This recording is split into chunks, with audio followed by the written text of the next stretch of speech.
வாங்க இன்றைக்கி புதினா ரைஸ் எப்படி பண்ணலான்றதை பார்க்கலாம். நம்ம டெய்லியும் ஒன்று ஒன்று நம்ம பசங்களுக்கு ஸ்கூலுக்கு வச்சு அனுப்புகிறதுக்கு இந்த மாதிரி டெய்லி ஒவ்வொரு வெரைட்டி ரைஸாக பண்ணிக்கலாம். இதில் நான் வேர்க்கடலெல்லாம் போட்டிருக்கேன்.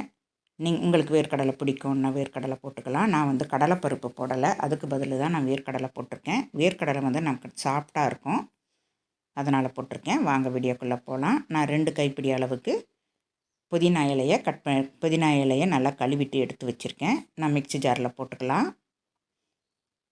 மிக்ஸி ஜாரில் போட்டுக்கிறேன். 2 கைப்பிடி அளவுக்கு புதினா இலையை நல்லா கழுவிட்டு சுத்தம் பண்ணி நம்ம வச்சுக்கணும். இப்போ நான் ஒரு துண்டு இஞ்சியை போட்டுக்கிறேன். ஒரு 3 பச்சை மிளகாய் போட்டுக்கிறேன். உங்களுக்கு காரத்துக்கு தகுந்த மாதிரி நீங்கள் போட்டுக்கோங்க. நான் உப்பு போட்டுக்கல, அப்புறமே நான் உப்பு போடுறேன்.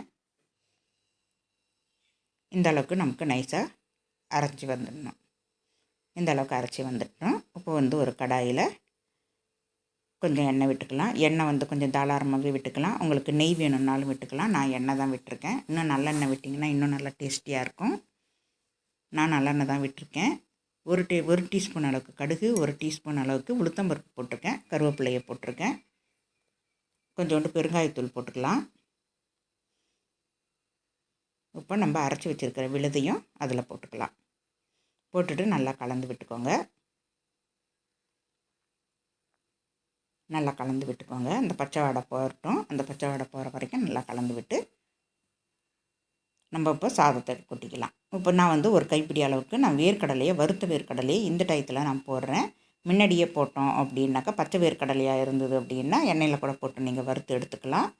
நான் வறுத்த வேர்க்கடலை என்கிட்ட இருக்குது அப்படின்றதுனால நான் லாஸ்ட்டாக போடுறேன். நான் கடலைப்பருப்பு போடலை. இது ஒரு ஆள் சாப்பிட்ற அளவுக்கு நான் சாதம் வச்சுருக்கேன். கொஞ்சம் பேஸ்ட்டு நான் எடுத்து வச்சுட்டேன். 1 கப் அளவுக்கு சாதம் போட்டு நல்லா கலந்து விட்டுக்கலாம். இந்த டயத்தில் நம்ம உப்பும் போட்டு கலந்துக்கலாம்.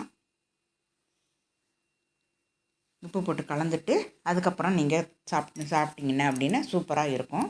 முன்னாடியே நம்ம எண்ணெயில் போட்டுட்டோம் அப்படின்னாக்கா அது ஒரு மாதிரி இருக்கும், கரிக்கிற மாதிரி இருக்கும்.